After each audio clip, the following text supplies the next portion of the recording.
გიორგი კეკელიძე არის ჩემი სტუმარი. ძალიან მსგავსი პრობლემები გაიარე, აბსოლუტურად სხვა პრობლემით დაიწყო, ოღონდ, რასაც გადიან ადამიანები, რომლებიც იტანჯებიან ადიქციებით. მე მოგიყვები წარმოუდგენლად საინტერესო ამბავს. თქვა გაბედეც რა, შენ შემთხვევაში უკვე გაბედეთ. ძალიან ზედ გამოჭრილია რა, ხო? ყველა ის ადამიანი, ვინც ამ სირთულით იტანჯება, ფინალი ეგ არის, ზღვა ეგ არის, სადაც ეს მდინარეები თავს იყრიან. და ეს ზღვა არის უკიდურესად მდუღარე. მშვიდობები ახლობლებს, ამბობ, რომ არავინ არ იქნება შენ სიკვდილში დამნაშავე. გეუბნებიან, რომ თავი ხელში აიყვანე. ისეთი მძიმე ხარ, რომ საკუთარ თავს ვერასდროს ვერ ზიდავ.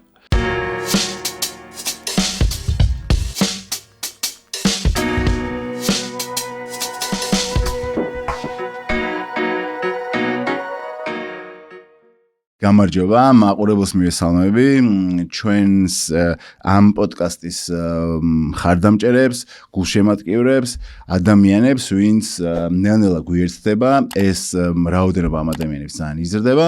ალბათ შეატყობთ, რომ ოდნავ განსხვავებულ ფორმაში ვწერთ დღეს, ხო? და იმიტომ რომ ეგეც დინამიური პროცესია რა, განვითარება. წინა პოდკასტებს ისევ მინდა მადლობა უთხრა, რომ შესანიშნავი გამოხმაურება ქონდა და ხალხმა მართლა უღრმესი მადლობა ამ თანადგომისთვის. დღეს კი ხედავთ, რომ გიორგი კეკელიძე არის ჩემი სტუმარი და მოხარულია, იმიტომ რომ ბოლოს ერთად ვიყავით ერთ-ერთ გადაცემაში მე და შენ მახსოვს. და მაშინაც რაღაც სტიგმაზე იყო ლაპარაკი და კადრს მიღმა სულ რამდენიმე წუთის განმავლობაში შენი წარსულიდან რაღაც 1 თუ 2 ეპიზოდზე მესაუბრე და მივხვდი რომ ამ ადამიანს რაღაც დამოკიდებულებების და რაღაც ნივთიერებების მოხმარების მიღმა ძალიან მსგავსი პრობლემები გაიარე, აბსოლუტურად სხვა პრობლემით დაიწყო, ოღონდ, რასაც გადიან ადამიანები, რომლებიც იტანჯებიან ადიქციებით. ხო და მიუხედავად სხვადასხვა ისტორიისა, ეს იდენტიფიცირება მოახდინა რაღაც დაახლოვდა კიდევ უფრო მეტად. ორივე მენტალური ამბავია და ცუდი გამოცდილება ისე და მივხვდი რომ გაბედე მინდა რომ იყოს ის სივრცე, სადაც არა მხოლოდ კონკრეტულად ნივთიერების, ალკოჰოლის, რაღაცა ურთიერთობების დამოკიდებულებაზე საუბრობენ, არამედ ზოგადად მენტალურ ჯანმრთელობაზე და ეს სიტყვა გაბედეც რა, შენ შემთხვევაში უკვე გაბედილი. ძალიან ზედ გამოჭრილია რა, ხო? და მადლობა, იმიტომ რომ ერთ-ერთი პირველი ხარ, ვინც ამ ძალიან საჯაროობით გაბედა ამაზე ღიად საუბრობ. არ ვიცი, შეიძლება სულ პირველიც კი. და ამისთვის კიდევ ერთხელ დიდი მადლობა შენ. კი ბატონო, პირველ რიგში ძალიან დიდი მადლობა მოწვევისთვის, ყველანაირი კონტექსტის იძულების გარეშე მინდა გითხრა, რომ ძალიან მნიშვნელოვანი წამოწყება არის, იმიტომ რომ ძალიან ცოტა გვაქვს კონკრეტული სპეციფიკის მატარებელი გადაცემები. შეიძლება რაღაც ზოგადი პოდკასტები არსებობდეს, სადაც მე ვთქვათ ერთ-ერთ რიგით თემად განიხილონეს, მაგრამ მკვეთრად კონცენტრირებული 1-2-ია და მე ვფიქრობ, რომ მართლა და დაბეჯითებით მისასალმებელი ამბავია. რაც შეეხება ჩემს გაბედვას, კი, ამ კონკრეტულ შემთხვევაში უცნაური სტუმარი ვარ, იმიტომ რომ ძალიან ბევრჯერ გავბედე უკვე ამაზე ლაპარაკი, მაგრამ როდესაც ამაზე ვფიქრობ ხოლმე, როცა მაგალითად რომელიმე გადაცემაში მეძახიან, თუმცა ძალიან ვცდილობ, რომ დროითი აზრით დისტანცია დავიცვა ჩემი გამოსვლებიდან ამ თემაზე, რომ ცოტათი მოსაბეზრებელი და გამაღიზიანებელი არ იყოს, მაინც მგონია, რომ ამ გადაცემის სათაური არ გულისხმობს მხოლოდ სტუმრის გაბედულობას, არამედ განზრახულობას იმისას, რომ სტუმრის გაბედულობა იქცეს გადამდებად სხვა დანარჩენი ადამიანებისთვის, ხო? და ამიტომაც ამ შემთხვევაში ცოტათ უკამწევ იმას, ვინ რა სიტყვის ჩემს ამ ხშირ ლაპარაკთან დაკავშირებით ამ თემაზე, იმიტომ რომ ვიცი უამრავი ადამიანი, მათ შორის ისეთები, რომლებიც თუნდაც დღეს დილით წერდნენ, რომელთაც ალბათ სხვა ტიპის მენტალური სირთულე აწუხებთ და ისინი რაღაც თვალსაზრისით მოითხოვენ კიდეც საზოგადოებისთვის ჩემს თავს ნაკლებად ვთვლი ბუნებრივია ასეთ ადამიანად, მაგრამ მეტნაკლებად ავტორიტეტული ადამიანებისგან ამ თემაზე საუბარს, რათა მათ მერე გაუადვილდეთ იმ მოჯადოებული წრის გადალახვა, რომელიც სამწუხაროდ ბევრმა რამემ განაპირობა ჩვენს ქვეყანაში, ხო? ეს არის ტოტალიტარული ფსიქიატრიის ინერცია, მერე ამ ინერციით გამოწვეული უამრავი სტიგმა, მერე ამ სტიგმებით манипуляция და ინსტრუმენტალიზაცია, მათ შორის პოლიტიკური და რეალურად თქვათ ეს წრე იმდენად მყარი, იმდენად შემოსაზღვრული, იმდენად რთულად გასარღვევია, რომ ყველა ის ადამიანი, ვინც ამ სირთულით იტანჯება და შენ სწორად აღნიშნე, რომ გადამწყვეტი არ არის ამ მოცემულობამდე მიმავალი გზა. ზოგი შეიძლება კონკრეტული ნივთიერების ადიქციით მივიდეს, ზოგი სტრესისგან გამოწვეული პრობლემები, ზოგი გენეტიკური მახასიათებლების, თქვათ, გაღიზიანებით და ასე შემდეგ და შემდეგ, მაგრამ ფინალი ეგ არის, ზღვა ეგ არის, სადაც ეს მდინარეები თავს იღრიან. და ეს ზღვა არის უკიდურესად მდუღარე. ნამდვილი. კიო, რომ ცოტა კი არა სუსუთავიდან რომ დავიწყოთ. მე მახსოვს რუსთაველზე ვიყავი 2022 წლის მაისში. აი გეوار ეს კადრია რუსთაველზე, ჩემი მეგობარს მოაქვს ტელეფონი და მანახებს თავის ეკრანზე დასკრინულ შენს სტატუსს. და მე მახსოვს მილიონი ვერსია ჩემს თავში შენ რომელსაც რავი მანამდე ალბათ სულ ორჯერ მყავდი ნანახი ჩემმა ძმამ ჩემი ძმის გადაწყვეტილება იყო ეგეთი 2016 წელს ჩემმა ძმამ თავი მოიკლო და ხედავ შენს სტატუსს სადაც ემშვიდობები ახლობლებს ამბობ რომ არავინ არ იქნება შენს სიკვდილში დამნაშავე და აი ყველაფერმა გადამირბინა და იმის მერე ნებისმიერი თვითმკვლელობის აქტიან ადამიანიან მცდელობა ჩემთვის რაღაც განსაკუთრებული ყურადღების ცენტრში ექცევა ხოლმე. და პირველი ვიფიქრე, რომ აი რა მაგრად როგორ ესე იგი როგორ უჭირდა ამ ადამიანს რომ ეს გააკეთა თქო რა. ხო, თავისთავად. შენ როგორ გიჭირდა და შენს მეხსიერებაში ეგ მაისის ეგ დღე როგორია? კი ბატონო, მოკლედ საქმე ის არის, რაც საჯარო ხდება, რაღაცნაირად თქვათ, ემოციური კონცენტრაცია როგორც წესი საზოგადოების იმ დღესთან დაკავშირებით არის მოჭარბებული. თუმცა რეალურად ეს დღე არ იყო დასაწყისი, ეს იყო ალბათ შუა. და მანამდელი მოცემულობები ბუნებრივია იყო ნელ-ნელა მზარდი და უკიდურესად რთული. საკუთრივ იმ დღესთან დაკავშირებით შეგვიძლია ვთქვათ, რომ იმ დღის მერე მე ის ამბავი, რომელიც მაშინ არ ახსრულდა, გაცილებით უფრო მტკიცედ და მკაფიოდ მქონდა გადაწყვეტილი. იმიტომ რომ გაცილებით უფრო გამირთულდა ტანჯვა სხვა კლინიკებში მოგზაურობის მერე. რომელიც იმ დღის მერე დაიწყო. იმ დღის მერე დაიწყო, ხო. კი, და ვფიქრობდი გაცილებით უფრო გარანტირებულ და გაცილებით უფრო ვთქვათ გადაზღვეულ შემთხვევაში, იმიტომ რომ რეალურად ცხადია, რომ მე იმ დღეს თავის მოკლა მინდოდა კიდეც და არ მინდოდა. არ მინდოდა იმიტომ რომ საჯაროდ დავწერე და პოტენციურად ჩემმა ცნობიერმაც კი და არათუ ქვეცნობიერმა დაუშვა რომ ვიღაც მომისწრებდა და გადამარჩენდა. ოღონდ მინდოდა იმდენად რამდენადაც რეალურად ეს რომ მომხდარიყო არ მეწყინებოდა. იმდენად მაღალი იყო ტანჯვა. იმდენად შეუძლებელი იყო და გაუსაძლისი ყოფიერების ატანა. ძალიან რთული იყო. იმიტომ რომ ეს ობსესიები, რუმინაციები, რომელიც რეალურად გულისხმობს შეუჩერებელ ფიქრთა ტრიალს და თავის მხრივ ეს გაჯერებული იყო ცხადია ტრანკვილიზატორებით და 1000 უბედურებით, რომელსაც დასამშვიდებლად ვითომ ვახმარდი და სინამდვილეში არაჯეროვანი მოხმარება ბუნებრივია მაგ საკითხს კიდევ უფრო ართულებდა გაუსაძლის ხდიდა მოცემულობას. იმიტომ რომ რეალურად მან ადამიანი უკვე არის საკუთარი თავის, საკუთარი შეგრძნებების აბსოლუტური ტყვე. ხომ არის ხოლმე რომ გეუბნებიან რომ თავი ხელში აიყვანე. ისეთი მძიმე ხარ რომ საკუთარ თავს ვერასდროს ვერ ზიდავ. გააჩნია ამბავს, გააჩნია მოცემულობას. მაგრამ ისევ დაუბრუნდეთ დასაწყის, ხო? ალბათ საინტერესო არის სწორედ ეგ, ხო?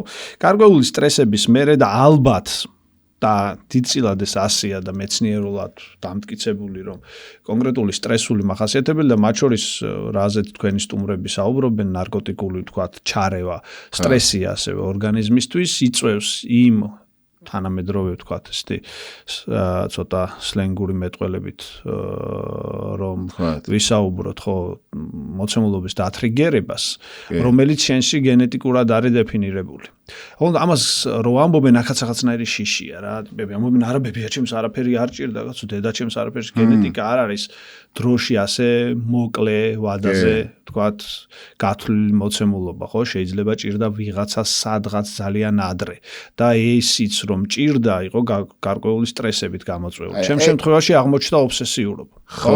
ანუ ობსესიურობა აძლიერებს ფიქრებს. ფიქრები როგორც წესი არის მტანჯველი.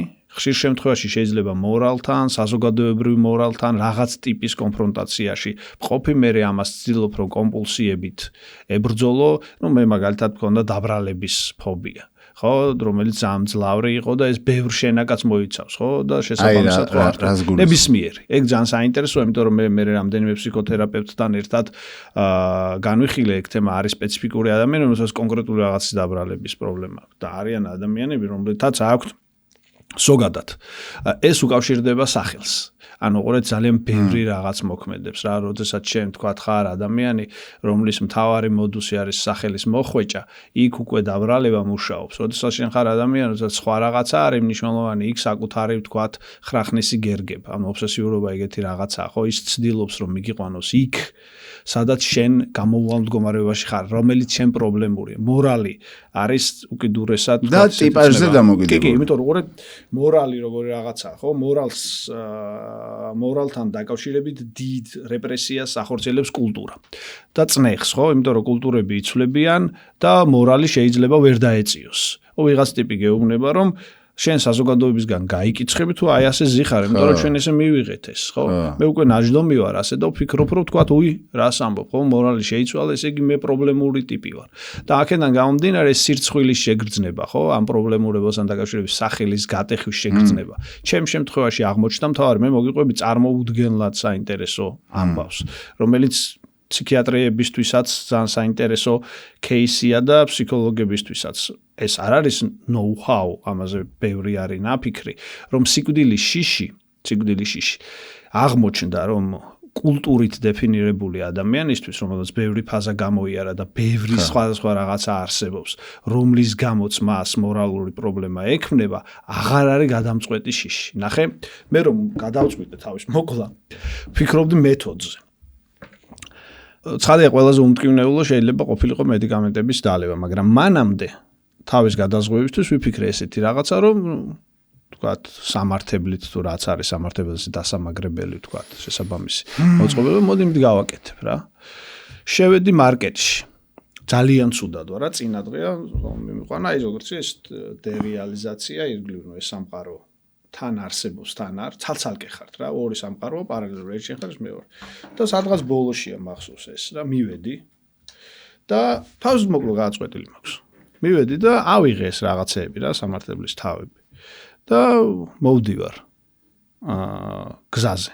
ცოტათი ის არის რა, მანძილი, დიდი მარკეტია, გამყიდველამდე, ვთქვათ, ვიდრე იმ ადგილიდან, სადაც ეს ყველაფერი ავიღე და გზაში ინსტინქტურად ჯიბეს ჩავიდე. და მე ამოვიღე უცებ. ოღონდ ეგრევე, როგორც კი ამოვიღე, სრულიად ნაიური, შეიძლება სადაც ილო პანიკური შიში დამეწყო, რომ ამას ახლა ვიღაც გადაიღებდა და მე დამბრალდება, რომ ეს რაღაცა მოვიპარე. წარმოიდგინეთ. ანუ ბოდიში და სუ ფეხებზე ხო უნდა მე თავს ვიკლავს აღამოს რა დამბრალდება რა მოვიპარ მივედი და იმას ვეუბნები რომ იცით რა გამყიდოს ხომ გავოცეული მიყურე მე რაღაც ამოვიღე წეღან ჯიბეში ჩავიდე მაგრამ ეხა ამოვიღე ისე და ვყიდულო რომ თავი გადავიზღვის კომპულსია რომ მე არ დამბრალდეს რაღაც ანუ აღმოჩნდა რომ სირცხვილი შიში არის უპირატესი სიკვდილის შიშზე სოციალური ადამიანისთვის. ეგ არის ძალიან საინტერესო რაღაც. ხო და რაც შეეხება იმ გზას, ეს იყო აი რაღაც თქვათ აი ესეთი აგორებული ბორბალებით, რომელიც იხვევდა მაგ იმაში, მაგ სცენაში თუ მაგ ისტორიაში რომ ამბობენ ხოლმე რომ სიკვდილის წინ ადამიანმა თავი მოიწეს რიგა კარგად ჩაიცვა ანუ ეგეც ნაწილია სოციალური არსება რო არ იყოს წერილის დატოვებას რა აზრი აქვს ხო ანუ მაინდამაინც იმ ფორმას არ გულისხმობ როგორც მე გავაკეთე ხო მაგრამ რაღაც გზავნილი ძალიან ხშირი ფორმები როდესაც ბაბუაჩემი მა თავი მოიკლა ასევე და სხვა შორის ეგ ჩემთვის ერთ-ერთი ტრამული ეპიზოდია იმიტომ რომ პატარა ვიყავი რა მე 5 კლასში და მახსოვს ცეკვას დავდიოდი და დაბრუნდი და მითხრეს რომ ისა რა ქვია დაუძახეო რა საჭმელი უნდა ჭამოსო სადილად ერთად ვიკრიბებოდით და უკან გავედი ეზოში ოზურგეთში ხდება ეგ ამბავი და ნახე რომ თხილის ხეზე გამოხჭვალი ოდნავ თქვათ აქეთ იქით აქანავები და ქარი და რეალურად ხო ეგ ეპიზოდი ჩემთვის ბავშვობა ძალიან ბევრ რაღაცას განსაზღვრავს რა ეგ ეპიზოდი ჩემთვის ძალიან ესეთი რთულად აღსაქმელი აღმოჩნდა იმ წუთას მქონდა ჯავშანი ანუ სხვებისთვის გაცილებით უფრო დიდი ფორმალური სტრესი აღმოჩნდა ხო კივილი მე უბრალოდ კარგად ვერ ვხვდებოდი არ ვიყავი ძალიან პატარა მე 5 კლასში ვიყავი ფაქტს როგორ ვერ ხვდებოდი რა არის მაგრამ ემოციურ დონეზე არ შემოვიდა ისე მაგრამ მე აღმოჩნდა რომ ეს დაილექა და განსაზღვრელად მნიშვნელოვანი აღმოჩნდა ბაბუას რა აწუხებდა გარკვე ბაბუაჩემი იყო ტიპური ბაბუაჩემი რაღაცით გავდა ჩემს მოცემულობას იმიტომ რომ მას ისიც სახელის ადამიანი იყო სხვა თანამდებობებზე ნამუშევარი იყო სოფლის კოლმეურნეობის უფროსი სკოლის დირექტორი ისტორიის მასწავლებელი და ეგრე აღმოჩნდა რომ 90-იანების დასაწყისში ჯერ გარდაიცვალა მისი შვილი სიმსივნით მერე ცალთვალში დაბრმავდა დაკარგა ყველანაირი სოციალური სტატუსი დაემატა აბსოლუტური სიდუხჭირე რომელიც მოულოდნელად დადგა ჩვენს ოჯახში რა თავიდან შეძლებულ ოჯახად ვითვლებოდით და უცებ მერე ეს 90-იანები ინფლაცია ეს ბანკში შეტანილი ფული რომელიც თქვათ დანაწევრება სადღაც წაიღეს და გაცშვილმა არიცისად აღმოჩნდა მისთვის განსაზღვრელი ტრიგა ანუ სოციალური როლის დაკარგვა აღმოჩნდა მისთვის განსაზღვრელი და ნუ უიმედობა რა რომელიც კეტავს ძალიან ბევრ რამეს და კი ამაზე ის თავის წელზე გამახსენდა ეს ამბავი რომ ბაბუაჩემმა ძალიან გრძელი ესეთი დეტალური წერილი დაწერა დაახლოებით 7-8 ახსნაც თავისი მდგომარეობაც მომავლის სურვილებიც და ასე შემდეგ და ასე შემდეგ ხო ისეთი რაღაცა ადამიანი ძალიან უცნაური რამ არის კაცი შვილი ვერ ამოიცნობს იმ წუთას და იმ დროს მისი განზრახულობის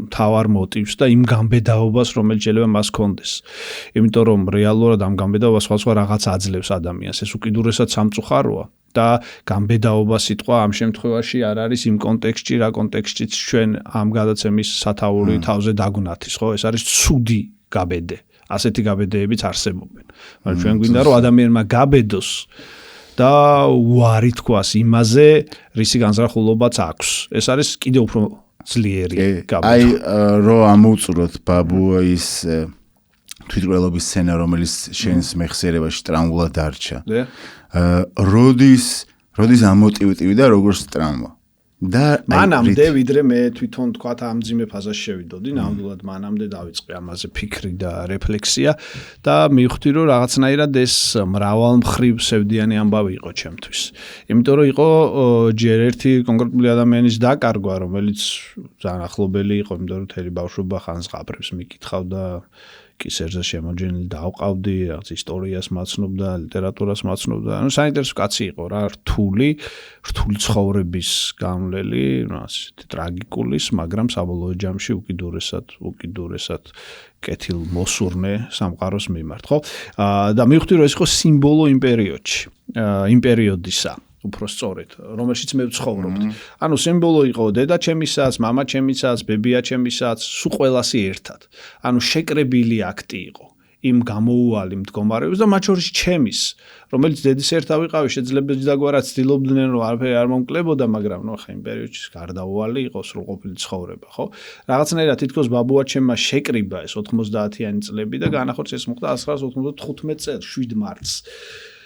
და ნუ ხო ეს ჩემთვის მთელი იცით რა მე ასოციაციური აზროვნება და მეხსიერება უკიდურესად თუ შეიძლება ასე ითქვას აქტიური ხდება. ანუ ეს მარტის დადგობისთანავე მთელი სუნი, რომელიც მარტს მოყვება სურნელებას ვერ დავარქმევთ მაინც და მაინც ხო რაღაც ისეთი არეული ზამთრის და გაზაფხულის ვთქვათ ერთგვარი ქორწინება, რომელიც რაღაცნაირად ისეთ განცდებს იწვევს, თითქოს მიბრუნებს იმ ეპიზოდს, რომ მე მივდივარ ახლა სადღაც და ბაბუაჩემს უნდა დაუძახო რომ ჭამე და ხანდახან მესიზმრება ხოლმე რომ ესე ხდება, ოღონდ ფინალი არის არა ის რაც მოხდა, არამედ ძალიან ჩვეულებრივი და პროზაული, რომ ბაბუაჩემი მოდის, ერთად ხვდებით და ჭამთ.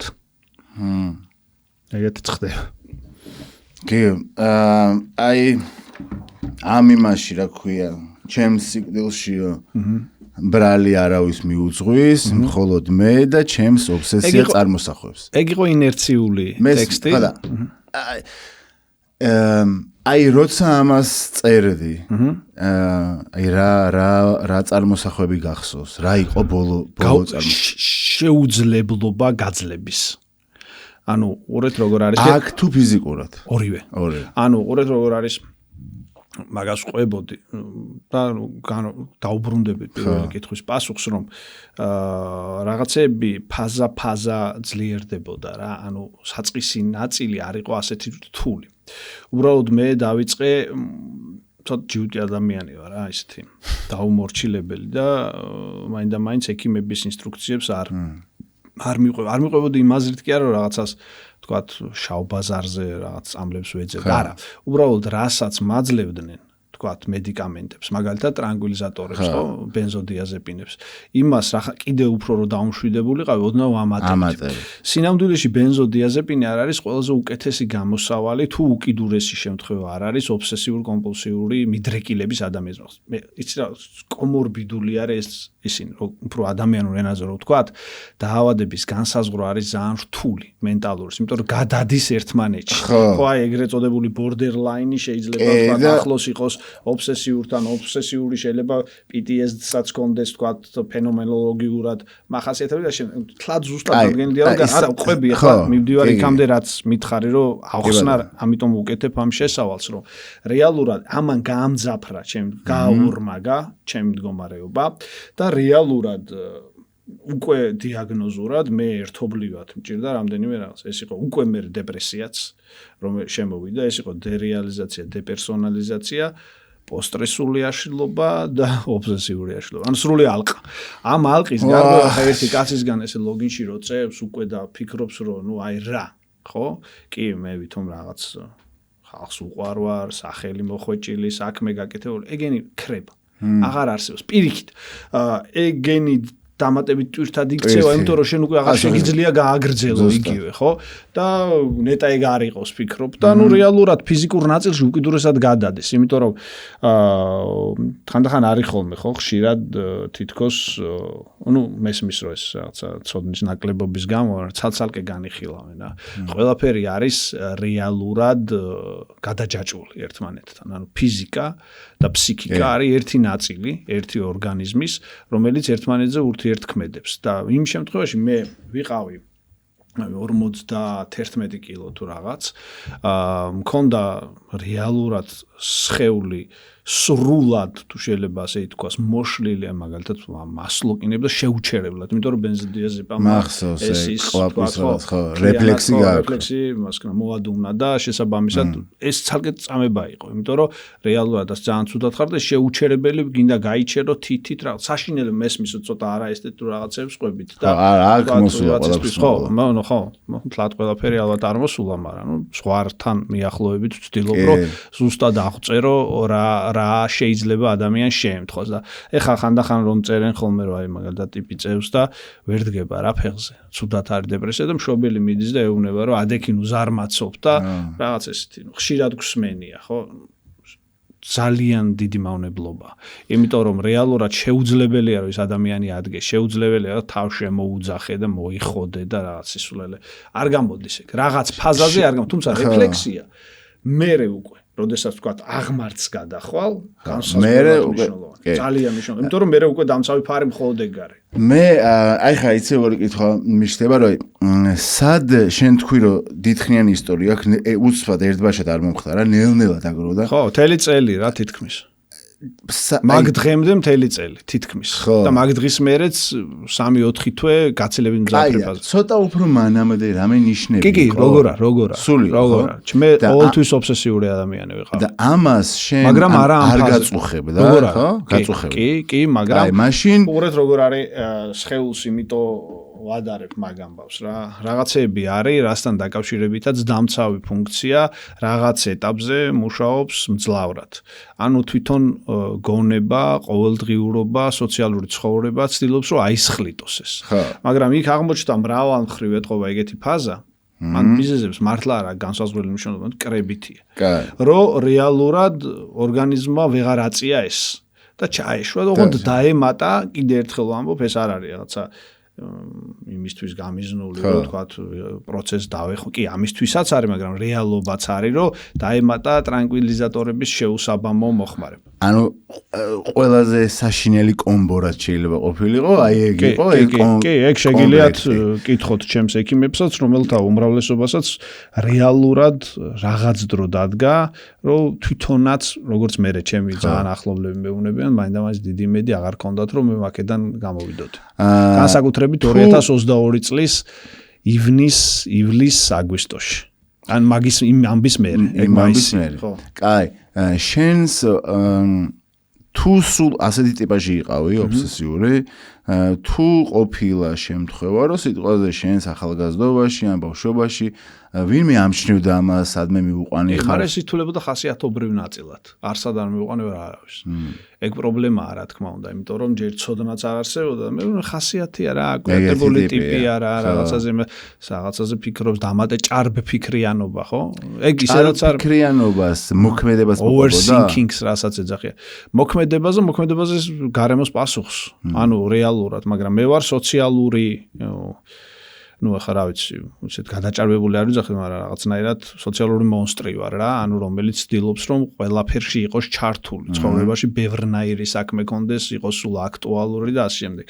მე დამანგრია სწორედ ამან რომ რეალურად დეპრესიის შემოსვლის მერე, მანამდე შფოთვითი, თქვათ, ფაზის დროს რაღაცნაირად პარალელურად ვახერხებდი ცალიხელი და ცალიფეხი რაღაცების კეთება, აი დეპრესია რო შემოვიდა, უკვე მან სულად მოგიწვა. უკვე გავხდი ისეთი ტიპი როგორიც არის ჩვეულებრივ მდგომარეობაში მყოფი საჯარო მოხელე უმრავლესი დღეს. ანუ просто უბრალოდ რო ხელს აწერენ რაღაცას და სხვას რო არაფერს არ შეუძლია. იმათვის ნორმაა, მაგრამ ჩემთვის ძალიან ძნელია. თუ დეპრესიის დროს წარმოვიდგენთ რომ რაღაც ენერგია მიდის და აი მართლა გაცლის ხო ეს დაავადება, აი შენ არ გულისხმობ ენერგიას რა გამოგაცალა კიდე შენს იდენტობას აი პიროვნებას რა გამოაცალა ანუ დეპერსონალიზაცია რაში გამოიხატებოდა ვინ აღარ იყავი აი გიორგი და უცბად რო იყავი აქამდე და მე ძირითადი მოდუსი ჩამოირღვა ანუ ეს მოდუსი მე არ ვამბობ რომ ან კარგია ან ცუდი ეს განპირობებულია ბავშვობით და განპირობებულია იმ სოციალური ინერციით, რის მიხედვითაც შენი ეგო ყალიბდება საწყის ეტაპზე. და ჩემი ეგო ყალიბდება ჩამოყალიბდა ბავშვობაში იმ გვარი, ვთქვათ, თუ შეიძლება ასე ითქვას, წახალისებებით, რომ მე აუცილებლად უნდა ყოფილიყავი წარმატებული.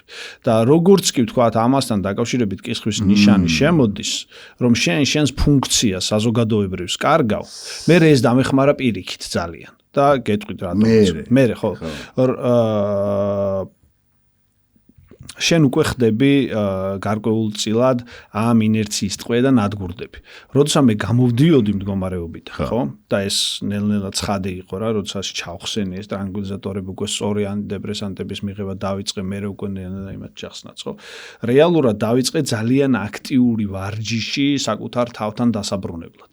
ოღონდ ეს ვარჯიში როგორი რაღაცა იყოს, მაგალითად შეიძლება კომპიუტერი ჩამერთო და Facebook-ზე შევსულიყავ. ანუ ეს მხოლოდ ეს, რომელსაც მანამდე ვერ ვახერხებდი. მაგრამ ვაძალებდი ჩემს თავს. მანამდე მე სოციალურ ქსელში ვეღარ შევდიოდი 5-6 თვე, იმიტომ რომ რაღაცნაირი ის მქონდა რა. მაგალითად მივდიოდი მაშინ რა ქვია მოლებში მანქანით ჩავდიოდი რომ აი ეს რაღაცა რო არის გამტარი ბილეთი ჩამედო და რაღაცნაირად მანამდე შიში მქონდა რომ ვერ შევძლებდი ანუ ესეთი პრიმიტიული უკიდურესად ყოფითი და სხვისთვის სრულიად სასაცილო შიშების დაძლევით დავიწყე დაბრუნება და მე მახსოვს პირველივე ლექცია რომელიც ავიღე რომელიც ძალიან გამიჭირდა იმიტომ რომ მეტყველების თვალსაზრისითაც პრობლემები მქონდა ხო იმიტომ რომ ბევრი რაღაც კომბინაციის მიღების დროს მე მახსოვს რომ ერთ-ერთჯერ რაღაც გერების წარმოთქმაც კი მიჭირდა ადრე ცუდად ყოფნის დროზე ეს ცოტათი მე შეიძლება გამოყვა კიდეც ხო მახსოვს პირველი გასულა სოფელში სადაც ციგნები ჩავიტანეთ და მანამდე 1500 სოფელში ვიყავით ნამყოფი ხო ეს ყველაფერი იყო ხელახლა დაბადებასავით ოღონდ იყო იძულება საკუთარი თავის და ეს ნაწილი მაშინ ანუ სადღაც შენ იძულებას ვერ ახერხებ ყველაფერი არის კონტექსტის გასათვალისწინებლად თქვათ ნათქვამი ახლა ანუ რეალურად ხო თითქოს ეწინააღმდეგება იმას რაც წინაზე ვთქვი რომ თქვათ საკუთარ თავს ვერ აწევ და ვერ შემოუძახებ იქ კლინიკურ ფაზაში არა კლინიკური ფაზის დაძლევის მერე საკუთარი თავი არის ყველაზე ძლიერი მოთამაშე რომელიც შენ გეთანხმები ზუსტად მინდა რომ აი წერანახსენე რომ მანამდეო ამდენ სოფელში ვიყავი ნაყოფიო სამსახურში და საქმეში თან ტრანკვილიზატორებს ვამდი, თან მუშაობდი, რაღაც პერიოდი ალბათ ასეთია სცენარი სტანდარტული გეხმარებოდა და პირიქით შეიძლება უფრო მეტსაც აკეთებდა. არ იყო ეგ ჩემთვის, არა პირიქით. ორედ ჩემს შემთხვევაში ეგ ტრანკვილიზატორი ხო არ იყო ნარკოტიკი. ანუ პარალელური სტრესი და ჩემი მაშინდელი ნაიური და ზედაპირული წარმოდგენის სტრესის ეს თქვა განმაპირობლებები რომ რაც მეგონა რომ პრობლემა შეიძლება ყოფილიყო ის არსებობდა. ტანჯავდა და ამას ვიღებდი უბრალოდ დასამშვიდებლად რა. რომ ეს და თან ცოტა მეტს ვიდრე გამოწერილი. ხო, მაგრამ ჩემს შემთხვევაში ეს არ იყო სიამოვნების მიღების წყარო. გასაგები. ხო, ეს იყო მხოლოდ და მხოლოდ სიმშვიდის მოპოვების, ხო, სიმშვიდის ჩაპოვების, მაგრამ რაღაც ხნის მერე, რაოდენობების გაზრდის მერე. ეს ნაწილი მთლიანად შეწპირიქით, კიდევ უფრო არასად ვხდიდა. ხო. ანუ მაგალითად მაგრამ მათ გარეშეც აღარ შეგეძლო. მათ გარეშე უკვე აღარ შემეძლო. ცხადია, იმიტომ რომ ეგრეთ წოდებული ვიზდრო, ანუ მოთხოვნის სურვილი, ანუ მესამე ენაზეც რო ვთქვათ, ლომკა გეწყება. გიორგი, სამსახურში აი ეს პასუხისმგებლობები რომ მქონდა, ან თუ იყვნენ ადამიანები, ვინც დაიწყო იმის შემჩნევა, რომ შენ სუდად ხარ. ყველა ამჩნევდა. არა, ეს კიდევ არა, ეს ყველა მიცოდა უკვე ვიწრო წრეებში, ეს ახლა შენ გაიგე, ვთქვათ, რუსთაველზე უკვე რაღაცა ამბის მერე. მაგრამ ეს ფიზიკურადაც ცხადი იყო, იმიტომ რომ ვიყავი 51 კილო, დავდიოდი აი ასე. აი ასე ნელა, ეს ალბათ ვერ ლაპარაკობდი ნორმალურად და სახე უკიდურესად ფიზიკური სახის მახასიათებლები ხომ მთლიანად იცვლება ხომ, მაგას სპეციალისტი იოლად ხვდება, წარბის ფორმითაც კი ადამიანი დეპრესიაში არის თუ არა, თვალის ვთქვათ მდგომარეობით და ასე შემდეგ. აი დანანება იყო მხოლოდ რომ კაც რა დაემართა რა სიმართლე გითხრათ რომ მხოლოდ 1-3-4 ადამიანი იყო ჩემს ირგვლივ ვინც ბოლომდე გაუძლო საერთოდ ამას თანაგრძნობის აზრით და ცოდნის აზრით თითქმის არავინ არ იყო ნუ ერთი აღმოჩნდა მე რომელმაც ვთქვათ მე სტორკლინიკაში მიმიყვანა იქ დამეხმარა შემდეგ მაგრამ საბოლოო ჯამში ამ შეხვედრის მიზანი რაც არის იმის მსხვერპლიც ვიყავი მე რომ საზოგადოებამ არ იცის ამის შესახებ, თუ იცის ტაბუირებული აქვს და შეიძლება ვთქვათ რაღაც სხვა ფიქრები მოსდიოდეს, რომ ამ კაცს რაღაცა ხო, სხვა რაღაცას ხო არ შვება და ასე შემდეგ. მოდი გადავიდეთ მე მახსოვს ერთმა თან მაინც ყველაფერს ვაკეთებდი და აი ცოტა სხვა რამეს ხო არ შვება, ანუ ცოტა ხო და ნარკოტიკის მოვიყვები რა. ქონდა დილის გადაცემა. იმაში რა ქვია, პირველ არხზე ლიტერატურული. ხო და რო დამთავრდა, გორგილაძე იყო თანაწამყვანი და მითხრა რომ სადღაცო შევხვდეთო რა და ეხ შეხვდე და ძლივ დავდივარ. და მივედი მაინც რა, მე მგონი რუსთაველზე კაფე იყო და მეუბნება რომ ხალხი ლაპარაკობს რომ კეკელიძემ ნარკომანობა დაიწყო და არ მინდაო რა ვიციო რომ ეს ასე არ არისო, ვიცი რომ ეს სხვა მიზეზის გამოაო და აბა ეხა შენიციო რაღაცნაირად დავარუნდიო. კაი ადამიანებია. ხო, მაგრამ ნუ მიუხედავად იმისა რომ ხო თვითონ ცოდნის ნაკლებობა ამ სფეროში არ ქონდა, მაინც გამხნევებელი, ცოტა მაინც ზედაპირული გამოდის რაღაც აზრით, იმიტომ რომ კეთილი განზრახულობაც რაც აქვს რა თქმა უნდა, მაგრამ შედეგი არა აქვს რა.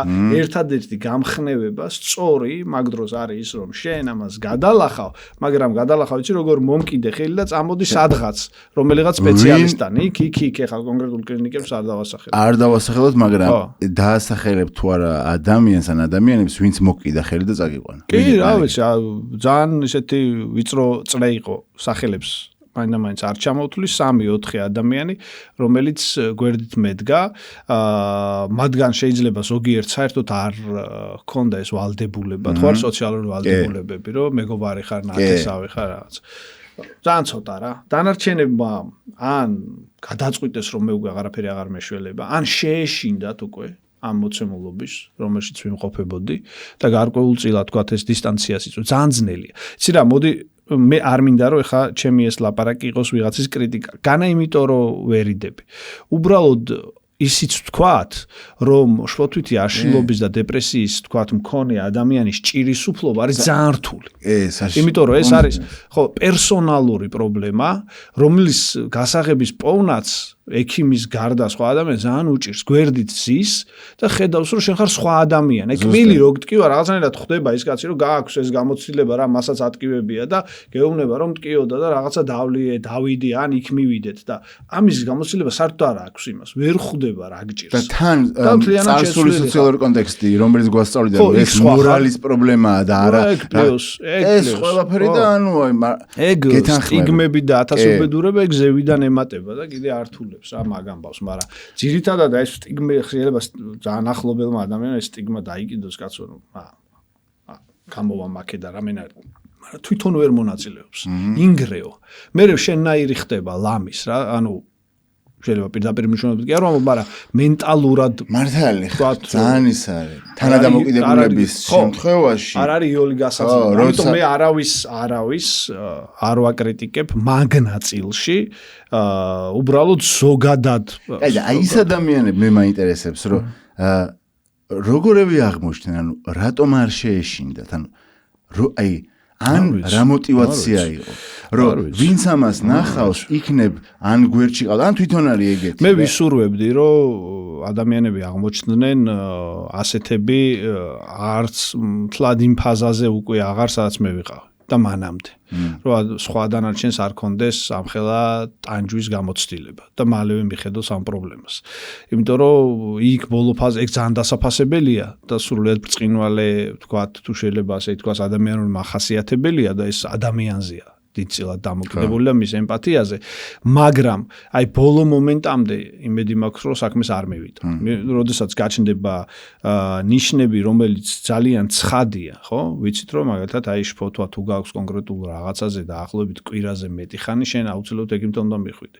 თუ გაქვს მაგალითად გუნება განწყობის დაქვეითება ორ კვირაზე მეტი, ეს აღარ არის რაღაცა მელანქოლიური ფაზა ან უბრალოდ უხასიათობა, ესე იგი დეპრესიის ნიშნები გაქვს, ხო? ძალიან ბევრი ნიუანსია რომელიც შენ შეგიძლია დღეს იოლად წაიკითხო შესაბამის პოპულარულ ლიტერატურაში და თქვა რომ დიახ მე მჭირდება კონკრეტული მიმართულებით მკურნალობა და ეს საერთოდ არ არის სირცხვილი და ზუსტად იგივეა რომ შენ სადღაც ფეხბურთს თამაშობდე და ფეხი იღრძო. არაფრით არ განსხვავდება.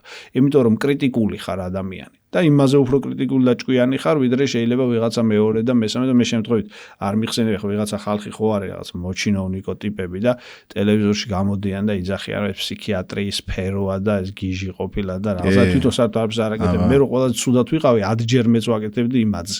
10 ჯერ. ხო და შესაბამისად მაგ ხალხისგან ჩვენ ვერანაირ ლაპარაკს ვერ მივიღებთ რა, ჰიპერ პრიმიტიული ტიპები. ნამდვილად. გიორგი კლინიკაში აი იქ სადაც დაიწყო შენი აღქმით ნამდვილი გამოჯამრთელება. როგორი იყო პირველი დღე მიგიყვანეს და პირველი უყურე მანდ მომიწია მე ორჯერ. პირველად მიმიყვანეს. მახსოვს, ხო და ეს ძალიან ბევრი. ეს ხო მქონდა რა ქვია გამოცდილება უკვე ამ 5-6 იმას და ტიპი შემოდის რა. ნუ ერთი ვინც არის ძირითადი იქები, შესანიშნავი მე თანაშემწე ასევე შესანიშნავი ადამიანი და ვეუბნები რომ ნუ აი არ მინდა რა ვერ ეს ხო ერთ-ერთი მახასიათებელი რომ ეს შენ გჭირს ექსკლუზიური და ვერ ვეუბნები რომ ტყილა ვარ რა აქ ჩემს იმებსაც ვინ მიყონ ვერ მორჩები რა ხდება ხო ღელაო? ხო ძალიან ცუდად ვარ მეთქი, შუათო მეთქი და ტიპი ადგა ის ვიღაცა და ეს პატარა რაღაცა ქონდა, რა ვიცი, ატარაქს რაღაც ეს გადატეხა, კიდე გადატეხა და მაწუდეს ამას. მე ვთქვი, ეს რა. მე ყოფა კაცი ჯოჯოღედიდან მოვიდივარ 90 საათი ეგეთ. ძალიან ეგ სცენა, აი ხო ძალიან ცუდად ვიყავ, მის მაშინაც კი გამეცინა, ადამიანი ძალიან უცნაური, ძალიან უცნაური. გამოვართვი? ის მე მგონი გამოვართვი, ხო, აღარც კი მახსოვს, ალბათ ხო, მაგრამ რაც გინდა გამომართვი, გინდა სადღაც გზაში დაიგარგებოდა. აზრია, ვიღაცებს ძიმას როსვამერით 4 დღე ძინავთ. ეგ ხა, ესეთი ამბავია. ვისთანაც მიხვედი და როცა მიხვედი, აი, როდის დაიჯერე, რომ გეშველება? რო გაიხსენო ეგ დღე. გახსოვს ეგ შიგნით არა, უკვე გარეთ გამოსულ. უბრალოდ ძალიან საინტერესო, ერთად ხო მივედი, მე გამოვედი და უკვე ჩახსნილი რომ მქონდა ეს თქვათ მედიკამენტები გაცლებთ საერთოდ ვეღარ ვჭამდი, უკვე აი გაუსაძლისი მოცემულობა შეიქმნა ხელა, ხა დავბრუნდი და სადღაც აი დაბრუნებიდან სადღაც იქნებოდა ალბათ გასული მე-7 თუ მე-8 დღე და რატომაც რაღაცა ისეთი სიტუაცია შეიქმნა, რომ ჩემო მეგობარმა თქვა, რომ მოდი ახლა ერთი დღე იმას უთხრა, რომ წავიყვანო რა მანქანი თუ სადღაც გავასეირნებო შეკვეთილში. ხო და წავედით რა იქ. ნუ გზაში ძალიან ცუდად ვიყავ, რომ დაუბრუნდი. აი გზაში რომ მოვდიოდი, უბრალოდ რაღაც წარმოიდგინე, რომ აი გაფუჭებული ტელევიზორი, რომელიც ძალიან ცუდად აჩვენებს ირგვლივ. მაგრამ უცებ აი რაღაც რო თამაშობს და ოდნავ შემოდის ცხადი კადრები რა. მაგრამ მე ისევ ქრება. შემოდის, ქრება, ეს რო ვიყურებოდი, მაგრამ მაინც ვერ ვაცნობიერებდი. რო დავწექი სახში ცვლივს რაღაცა. დილით რო გავიღვიძე. უკვე სხვა იყო. თლიანად სხვა არ იყო, მაგრამ რო გავიხედე, ხო, დავინახე რომ ფანჯარაა. და მივხვდი რომ ეს არის ფანჯარა. აი სამ ბანალური რაღაცები. გვერდით რო დავიხედე, დავინახე პატარა მაგიდა და მივხვდი რომ ეს მანამდეც იყო ეს. მანამდეც ხედავდი, რო გეკითხა, გეტყოდი რომ ეს ფანჯარა ეს მაგიდა, მაგრამ აღქმა აღარ მქონდა მანამდე. და მე ჩვეულებრივი ასეთი ტრივიალური ყოველდღიური სამყარო და აი მაშინ მაგრამ შიში მქონდა, ესე ადვილი არ იყო, მეგონა რომ ეს რაღაცა დროებითი ეხლა და დაბრუნდები 2 წუთში უკან. მე რაღაცა და აი პატარა ბავშვი რო იწყებს ეს კედელ სიარულს, ესე ნელ-ნელა და ნაბიჯ გამოვიდა. ძალიან კარგად მესმის. მე ეგეთ რაღაცას ყვები, რომ დავიბადე და რა ვიცი, ბავშვობიდან პირველი დღიდანვე მთაწმინდას ვუყურებდი და ბოლო 4 წლის წინ პირველად დავინახე შემოდგომის მთაწმინდა და მეგონა რომ იმ წელს ამოვიდა ის იმფერი ყვავილები და ისეთი ხეები და მე ვთქვი რა ლამაზია თქო და მე ხელახალი დაბადო. ხო, ინიციაცია. მითხრა რომ იცი რა ოსანდრო ესე ვიჯექი და იცი რა მთაწმინდა ოსულიყო. ანუ შენამდეც იყო, შენ კარგად გახტომო სულიყო. და მან აი რა ძალიან მარტივ ჭეშმარიტებაში ვიგრძენი რომ ეს სრულება მართლა მთაწმინდაზე კი არ მოხდა, ახალი ტყე კი არ ამოვიდა. მე შევიცვალე. მაგრამ შენთვის გაჩნდა მთაწმინდა. ჩემთვის გაჩნდა მთაწმინდა და ეგ ფანჯარაც ხო ძალიან ის არის რა, ფანჯის აღქმა და ეს ჭიქარო და გარესამყაროსთან რაღაცნაირი კონტაქტი. და აი ეს ნელ-ნელა რო დაბრუნება დაიწყო. შენს მეხსიერებაში აი ტრამულ გამოცდილებას ეგ ხო ახასიათებს რომ გონება ივიწყებს. ქონდა ეს რაღაც მეხსიერების ჩავარდნები, ანუ თუ დღემდე გაქვს დავიწყებული გაქვს თუ ამოქექე და იცი. არა, ძალიან დიდი ტიპები მეუბნებიან, რომ გახსოვს სადღაც რო წაგიყვანე და ხაჭაპური რო დაგიდე და ვერ ჭამდი და ერთად ვიჯექით და გიყურე. აი საერთოდ არ მახსოვს. გახსოვს ლისის ტბაზე რო ავედი და იქ რაღაც მეთოდი. აი საერთოდ ამბავი არ მახსოვს. რაღაცა სოციალური ამბები, განსაკუთრებით აი მაისი, ივნისი, ხო, მაშინ რაღაც გამოსვლები იყო. მე ესეთი ტრაგიკული ამბავი მოხდა ვერტალიოტი ჩამოვა. ეგენი მე საერთოდ არ ვიცოდი. ვიღაც ადამიანი გარდაცვლილა, რომელიც ჩემი ნაცნობი იყო, რომელიც გავიგე აგერ 1 კვირის წინ. შემთხვევით რა რაღაცას ვნახულობდი და იქ გავყევი მულს და აღმოვაჩინე რომ ზუსტად იმ პერიოდში არ გარდა. ანუ იმ დროს საერთოდ რა ხდებოდა, საერთოდ აღარ ვიცი. იმ 4 თვის განმავლობაში განსაკუთრებით რთული როცა იყო. მაგრამ არა თუ გარეთ რა ხდებოდა, ჩემს თავს რაც ხდებოდა, დიდი ნაწილი მაქვს ამოშლილი. იმიტომ რომ გონებაც ეგ დამცავი ნაწილია გონების, რომ ცდილობს რომ ეს რთული ფაზები გააძევოს ყოველდღე. რაც ფოტო ან ვიდეო მასალა ხო არა შემორჩენილი შენი იმ დროინდელი და გინახავს თუ არა შენი თავი. ჩემი თავი ერთი ფოტო მინახავს, ოღონდ არამთლად პიკში. მერე და ის ფოტო ძალიან მაშინებს და საჯაროდ არასდროს არ დავჭი. ხო, მაგრამ ანუ სადღაც იცი როგორ გამოიყურებოდი, ხო? კი, როგორ არა.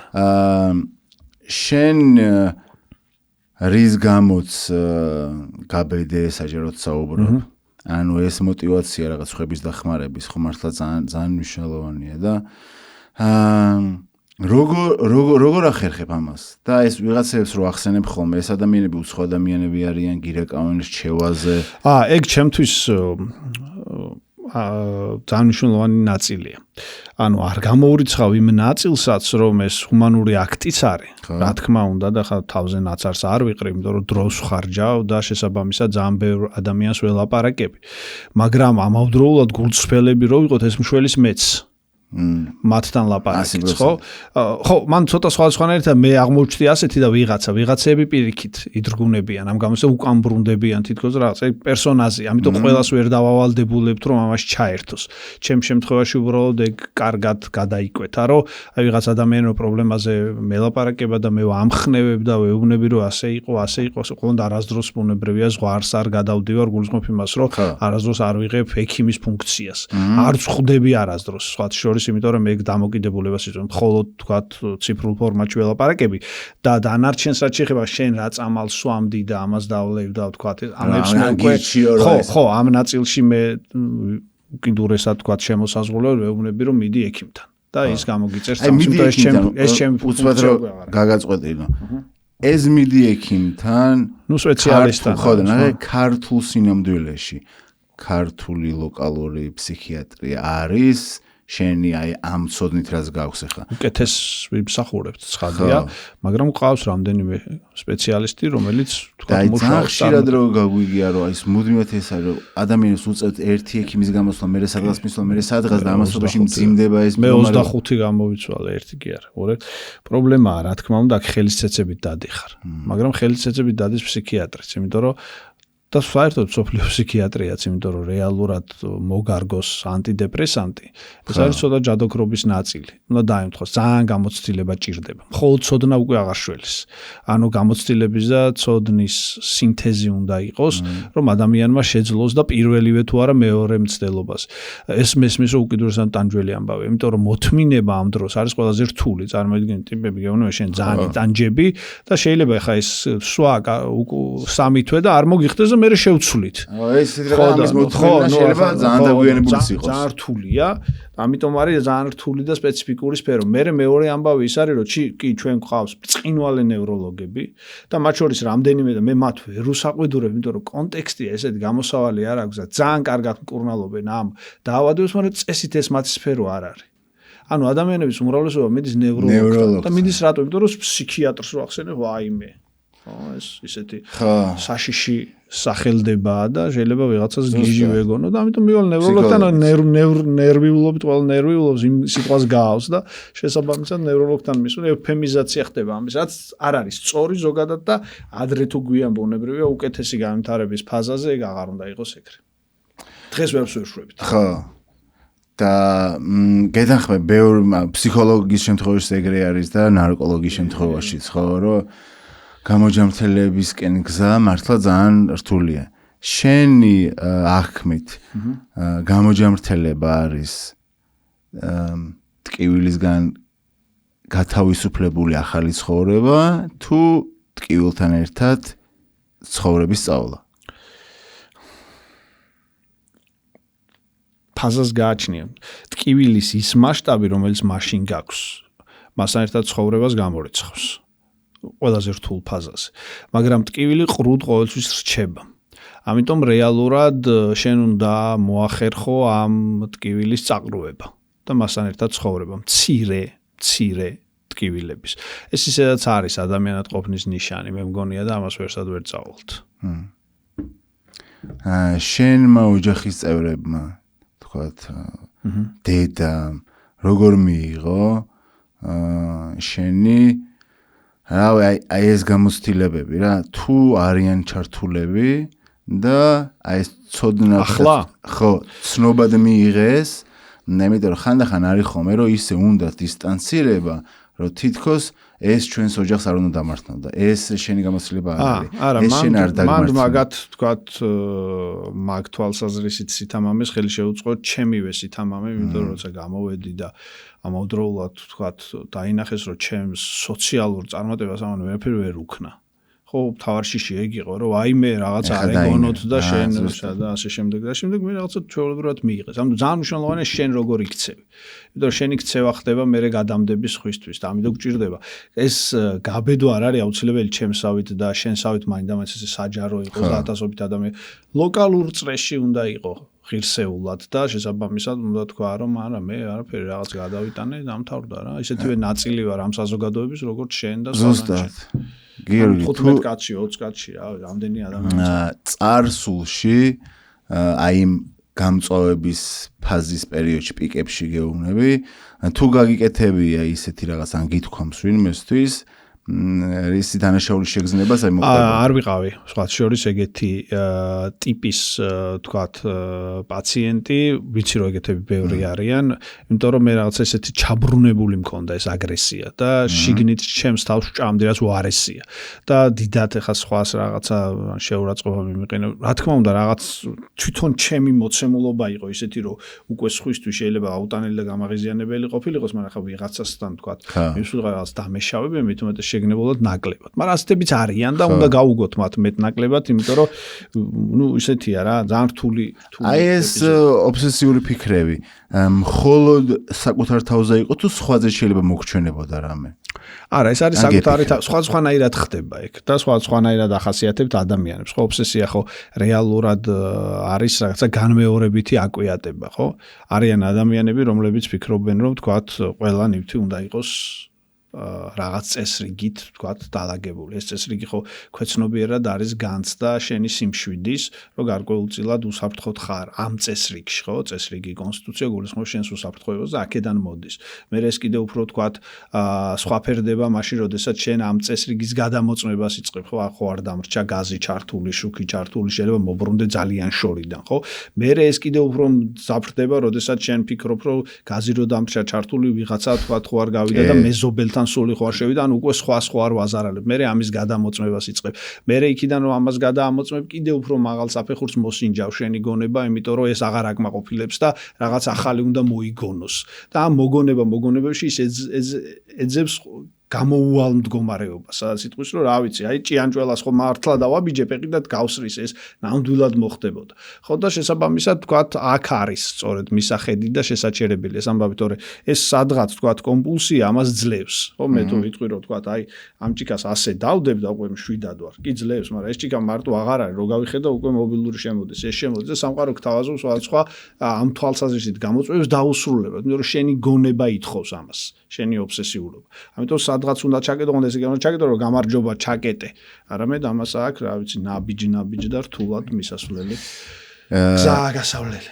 გიორგი, თუ ყოფილა თერაპიის დროს, აი ამ აღდგენის პერიოდს, რასაც ეძახიან, როცა მიიღე კითხვაზე პასუხი, ან თუ ქონდა ასეთი შეკითხვა, საკუთარ თავს თუ უსვამდი, რატომ დამემართა ეს მე? აი რატომ მე? ეს რაღაცნაირი თქვათ ეს თვით ფატალური გვემა არ მქონია სიმართლე გითხრა, იმიტომ რომ რაღაც ეტაპზე ხა ხვდებოდი რომ ეს შეიძლება ყველას დაემართოს. და შესაბამისად თქვათ, თუმცა თერაპიების სხვა ეტაპებზე, სხვანაირად თქვათ შლიდი რაღაცებს. სიმართლე გითხრათ, მე კონკრეტულად თვით რეფლექსიით უფრო გამოვედი და თქვათ კონკრეტული თქვათ მედიკამენტების ჩარევით, მაგრამ ცხადია მე ფსიქოთერაპიის როლს განსაკუთრებულად ვხედავ და სხვა მიმართულებები არსებობს, გინდ იქნება ეს გეშტალტი, გინდ იქნება თქვათ ჰერმენევტიკული ჩარევა, გინდ CBT იქნება, გინდ რაიხიანული ფსიქიატრია, რომელსაც მე ძალიან დიდ პატივს ვცემ სხეულზე დაფუძნებული და ახლა ამ წუთას სწორედ ამ მიმართულებას ვწავლობ რაღაცნაირად. მე არ ვაპირებ რომ ამ თემის სპეციალისტი გავხდე, მაგრამ როგორც მწერალს ძალიან მაინტერესებს და მინდა რომ თქვათ ძალიან მალე დავწერო ჩემი ეს პირველი სრულად მხატვრული ტექსტი ობსესიები და ამაზე ძალიან აქტიურად მუშაობ და რაღაცნაირად მოყვარულის დონეზე ესპერო ვიცი. ხო და შესაბამისად, ხო, ფსიქოთერაპიის როლი არ ძალიან დღეს უკვე არის პირდაპირი კვლევები ამასთან დაკავშირებით. ანუ ესეთ კი არა რომ ადამიანს თქვათ ალბათურობით შეხედო და თქვა რომ ახლა ვიღაცას გაუმართლა და იმ დროს კარგად ელაპარაკენ, რომ ტვინის თქვათ ესეთი ნეიროფიზიკური თუ შეიძლება ასე თქვას გამოსახულების დაკვირვება, როგორ იცვლება შენი ნეირონები, როგორ ცვლიან მას სინაფსები, რომლებიც ერთმანეთს აკავშირებენ ნეირონებთან, სწორად წარმართული ლაპარაკის დროს. ანუ სიტყვის ძალა, რომელიც ხანდახან თქვათ ცოტა ისე არის, რომ აი რაღაცა ისე ახალ მეტყველებით რო ვთქვათ, გაქრინჯებულია, რომ ეს სიტყვა კლავს და სიტყვა გასულს, ამ შემთხვევაში ეგრეა. რაღაცეები არის ბანალური, მაგრამ ეს ბანალურობა არის ჭეშმარიტება. და ეს ამ კონკრეტულ შემთხვევაში ეგრეა. სხეულზე ორიენტირებული თერაპია ახსენე, ეხლა ვსწავლობ. ეხლა მართლა აი რას აკეთებ? იმისთვის რომ რას ნიშნავს ეს რაღაცა? მაგ შემთხვევაში სტაბილიზაციის ფაზა არის, შენარჩუნების ფაზა. მთავარი ჩემ შემთხვევაში აღმოჩნდა ის, რომ რეალურად ის რაც ჩემთვის ყველაზე მთავარი განგაში იყო ცხოვრებაში დავებრუნე.